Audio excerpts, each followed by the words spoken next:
welcome to Amy's Slime Reading Club. Today I will read you Funny Lyle, Bernard Weber, and more about Lyle's mother.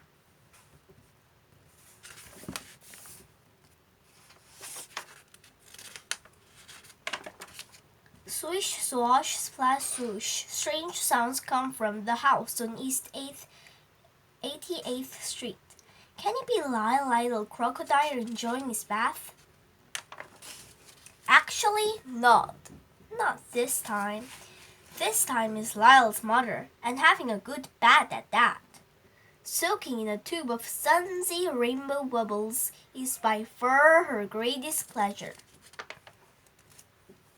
Although she has only just arrived from the land of the crocodile, Lyle's mother is always already very much at home living with Mr. and Mrs. Priam. Their son, Joshua and Lyle, especially Lyle. She is on the happiest of terms with Bert, and she enjoys a good long visit with Roretta, the cat next door. And now she even had a name, Felicity. It's so awkward always having to speak of her as Lyle's mother, Mrs. Prim remarked on one day. She need to have her own name. Everyone began suggesting names. Joshua suggested Tabitha, but Lyle's mother made a face when she heard Tabitha. How about Nile?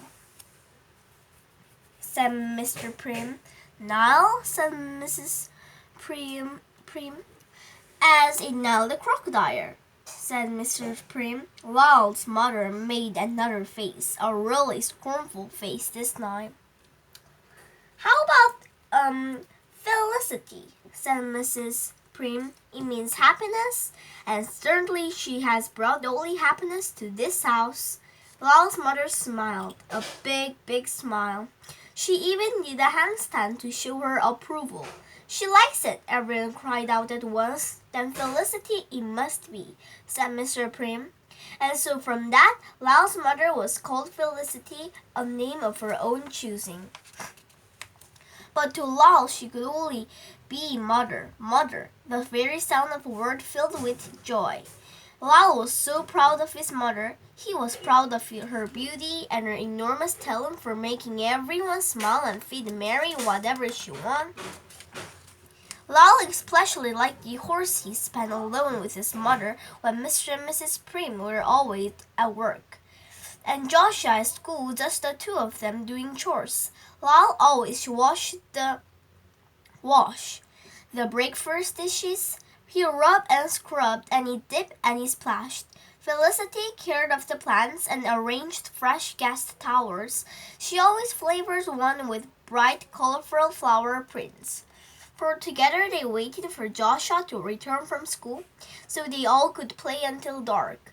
On the world was a wonderful place, the Lyle, and he couldn't think of anything he wanted to change. Still,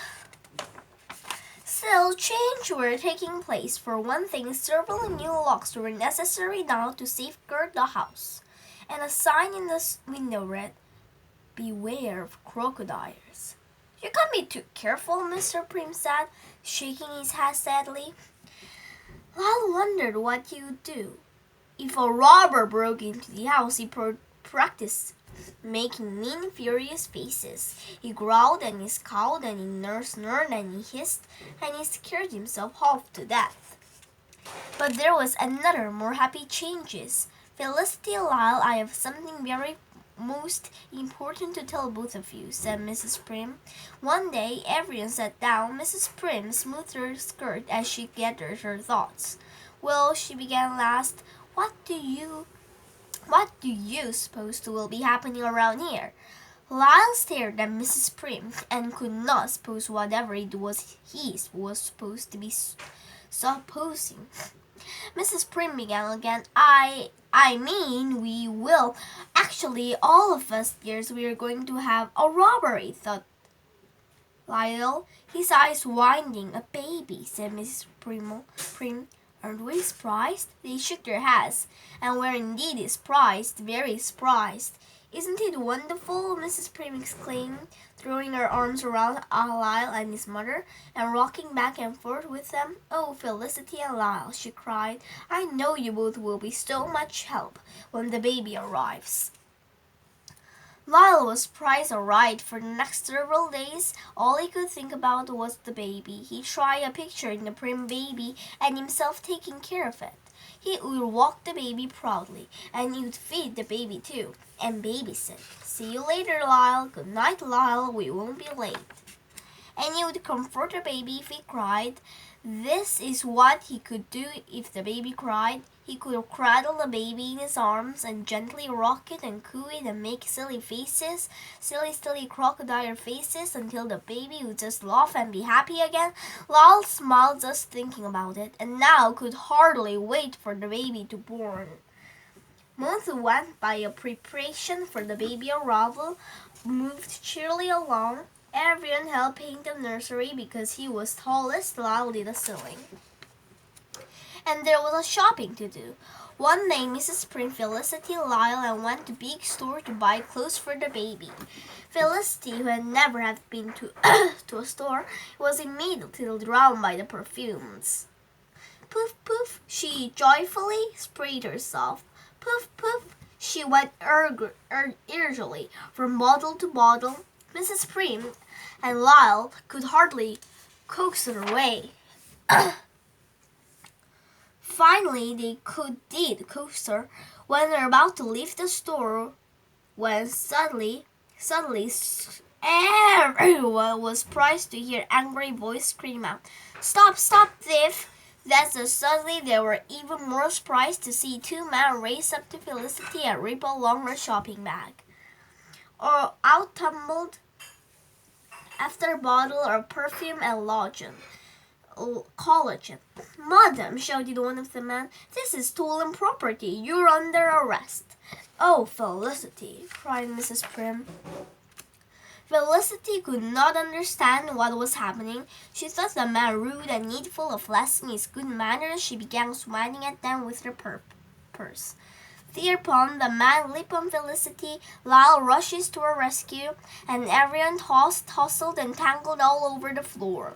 Soon after that, the police arrived. Mrs. Prim and Lyle stood helplessly by. The Felicity was hustled away, first to be fingerprinted, and then photographed, and finally locked her on the night. And all through the long and difficult night, no one in the house slept. The entire family stayed awake, fretting about and dearly missing Felicity, especially Lyle. The next morning, Felicity stood before a judge. So, Felicity, said the judge, you have broken the law, and now you must pay for your crime. Please, Judge, said Mrs. Prim, Felicity is new to our ways. She wouldn't know about stealing. Well then, said Judge, so what that she will learn the difference between the good life and the bad. I sentence Felicity is no than 6 months of work of her own choosing that must serve the need of others. Felicity chose to help at the hospital. All through, he admired Willie's mother